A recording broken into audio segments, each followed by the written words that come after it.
Hi friends, എല്ലാവർക്കും നമസ്കാരം. ഇന്ന് ഞാൻ വളരെയധികം പഴുത്തുപോയ പഴം കൊണ്ട് ഒരു ഹൽവ ഉണ്ടാക്കുകയാണ്. അത് കണ്ടു നോക്കാം. ഇത്രയും വലിയ പഴുത്ത നല്ല കറുത്ത പഴമൊക്കെ ഏത്തൻ പഴം കൊണ്ട് ഇതുപോലെ ഉണ്ടാക്കാവുന്നതാണ്. വീഡിയോ കണ്ടു നോക്കാം. ഇത് ചെറിയ രസകദളി പഴമാണ്. അത് കാരണം ഇത് വലിയ പഴമാണ് എടുക്കുന്നെങ്കിൽ ഒരു 2.5 പഴം എടുക്കാം. എൻ്റെ ഈ കണക്കിന് ഞാൻ ഇത് രസകദളി ചെറിയ പഴമാണ്. അത് ചെറുതാണ് എടുത്തിരിക്കുന്നത്. ഇവിടെ ഉള്ള കുലയാണ്. അങ്ങനെയാണ്. അതിന് പഴം ഒന്നും കളയണ്ട. ഇതുപോലെ ചെയ്തെടുക്കാവുന്നതാണ്. തോട് ഉരിക്കാം, തൊലി ഉരുക്കിയിട്ട് വലിയ പഴമാണെങ്കിൽ ഒരു 3 പഴം ഇടാം. ഇതുപോലെ ഇങ്ങനെ മിക്സിയിൽ ഇടാം.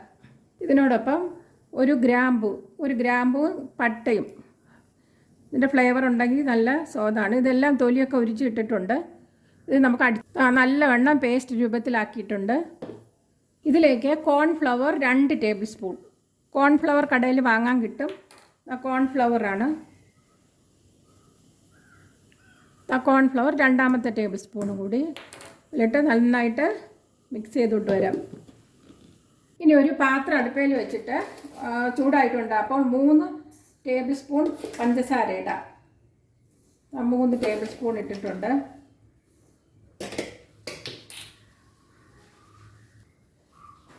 ഇനി നമുക്ക് ഒന്ന് ഇതിന് പഞ്ചസാര പാവ് കാച്ചും പോലെ ഒന്ന് കാച്ചിയെടുക്കാം. അതിൻ്റെ കളറും കൂടെ ഒന്ന് മാറ്റിയെടുക്കാവുന്നതാണ്. കേക്കിനൊക്കെ ഉണ്ടാക്കുന്നത് പോലെ ഒന്ന് കാച്ചിയെടുക്കാം. നല്ല നമ്മൾ കടയിൽ വാങ്ങുന്ന ഹലുവക്കാലും നല്ല ടേസ്റ്റാണ് ഈ പഴം കൊണ്ടുള്ള. ഈ പഴമൊന്നും വെറുതെ നമ്മുടെ വീട്ടിലൊക്കെ പഴമൊക്കെ പഴുക്കുകയാണെങ്കിൽ, കുലയൊക്കെ പഴുക്കുകയാണെങ്കിൽ ഇതുപോലെ ഉണ്ടാക്കി വെച്ചിരുന്ന മാസങ്ങളോളം വെച്ചിരുന്ന് നമുക്ക് കഴിക്കാവുന്നതാണ്.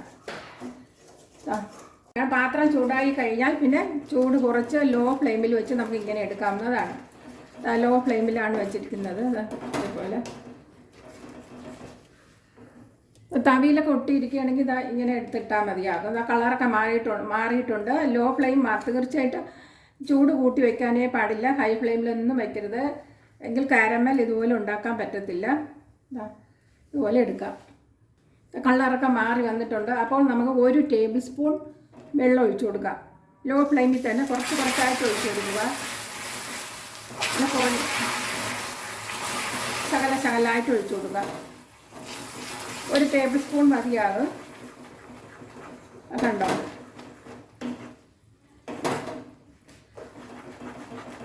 അപ്പം ഹലുവയ്ക്ക് നല്ല കളർ കിട്ടുന്നതാണ്. നല്ല കളർ ഇതുപോലെ ആക്കിയെടുത്താൽ.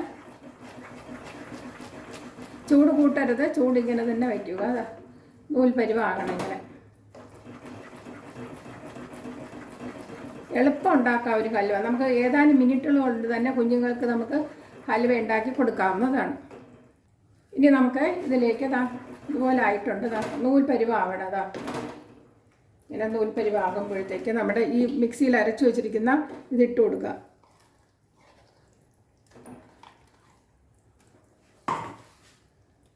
ഫ്ലെയിം കൂട്ടി വയ്ക്കണ്ട. ലോ ഫ്ലെയിമിൽ തന്നെ വെച്ച് നമുക്ക് എല്ലാം കൂടി ഒന്ന് മിക്സ് ചെയ്തെടുക്കാം.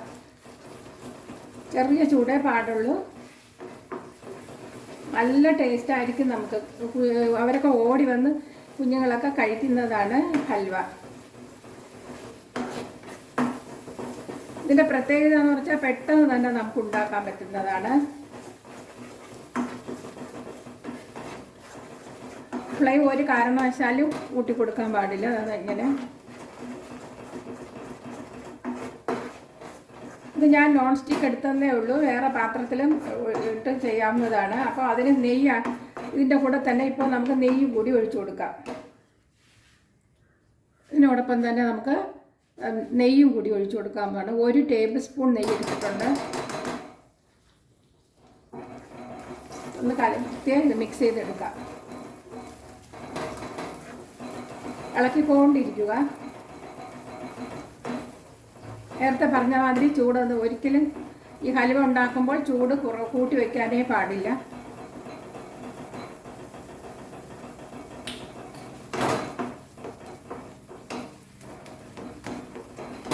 ഇടയ്ക്കൊന്ന് ഫ്ലെയിം കുറച്ച് വെച്ചിട്ട് ഓഫ് ചെയ്തു. എന്നിട്ട് വൃത്തിയായി മിക്സ് ചെയ്യാം. നമുക്ക് ഹൽവ റെഡി ആയിട്ടുണ്ട്. കണ്ടോ? ഇനി നമുക്ക് ഒരു പാത്രത്തിലോട്ട് മാറ്റാം. ഇങ്ങനെ കയ്യിൽ തൊടുമ്പോൾ കയ്യിൽ ഒട്ടിപ്പിടിക്കാത്ത രീതിയിലാവുമ്പോൾ ഓഫ് ചെയ്ത് ഇനി ഫ്ലെയിം ഓഫ് ചെയ്യാം. വേറെ പാത്രത്തിലോട്ട് മാറ്റി. ഇനി നമുക്ക് ഒഴിക്കാൻ വേണ്ടി ഒരു പാത്രം, ഇത് ഉണ്ടാക്കി വെച്ചിരിക്കുന്ന ഹൽവ ഒഴിക്കാൻ വേണ്ടി ഒരു പാത്രം എടുത്തിട്ട് ഇത് ഇട്ട് കൊടുക്കാം. ബദാമാണ്, ഏതെങ്കിലും ഡ്രൈ ഫ്രൂട്ട്സ് ഇട്ട് കൊടുക്കാവുന്നതാണ്. ബദാമാണ് ഞാൻ എടുത്തിരിക്കുന്നത്. ഈ പാത്രത്തിലേക്ക് തന്നെ കുറച്ച് എള്ളിട്ട് കൊടുക്കാം. കറുത്ത എള്ളോ വെളുത്ത എള്ളോ ഇട്ട് കൊടുക്കാവുന്നതാണ്. ഇനി നമുക്ക് ഈ പാത്രത്തിലോട്ട് പകരാം.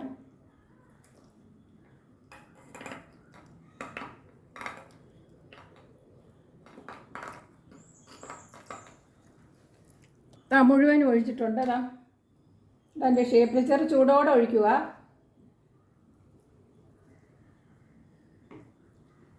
ഇതിലിരുന്ന് തണുക്കട്ടെ. തണുത്ത്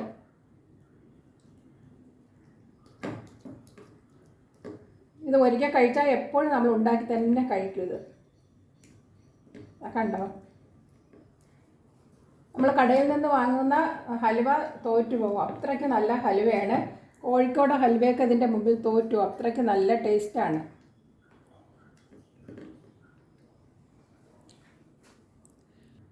കണ്ടോ,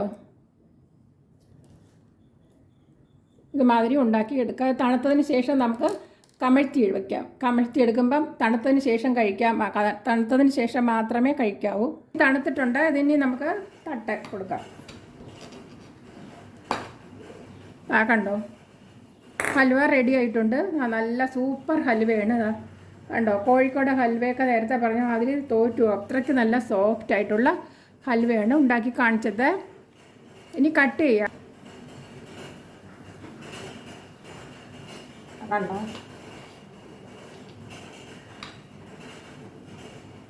ഏത് ഷേപ്പിൽ വേണോ നമുക്ക് കട്ട് ചെയ്ത് എടുക്കാവുന്നതാണ്.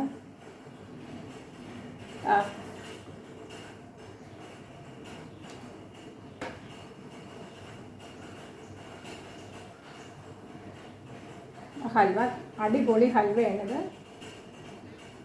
ആണോ, ഞാൻ കാണിക്കാൻ വേണ്ടി കുറച്ചേ ഉണ്ടാക്കിയതുള്ളൂ. ഒരുപാട് പഴം ഉണ്ടെങ്കിൽ കൂടുതൽ അളവിൽ കോൺഫ്ലവറും പഴവും ചേർത്ത് ഉണ്ടാക്കാവുന്നതാണ്. ഇനി അടുത്തൊരു വീഡിയോയുമായി കാണാം. എൻ്റെ ഈ ചാനൽ സബ്സ്ക്രൈബ് ചെയ്യാത്തവർ സബ്സ്ക്രൈബ് ചെയ്യുക. എല്ലാവർക്കും ബൈ. കണ്ടോ, നല്ല അടിപൊളി ഹൽവയാണ്. കണ്ടോ.